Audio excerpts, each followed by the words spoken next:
Sheria ya Kiislamu, kina mama, mwanamke ukishaolewa, pepo yako iko chini ya unyayo wa nani?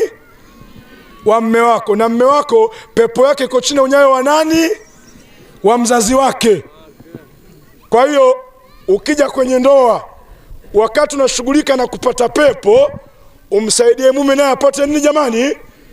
Hebu msikieni mwanamke mwenzenu huyu. Alipoenda kwenye ndoa, kamfundwa na wazee wake. Kaambiwa unaenda kwenye ndoa, chunga mambo mangapi jamani?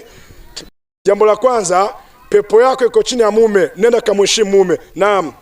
Jambo la pili, mume wako ana wajibu wa kuwalea dada zake. Ikitokea dada amefiwa na mume ama ameachwa na watoto zake, haki ya dada arudi nyumbani kwa nani jamani? Kwa kaka. Wanaume, maisha yetu yalivyo, mnasemaje? Ikitokea dada yako amefiwa ama ameachwa, anaweza kurudi nyumbani kwako na wanawe? Anaweza kurudi?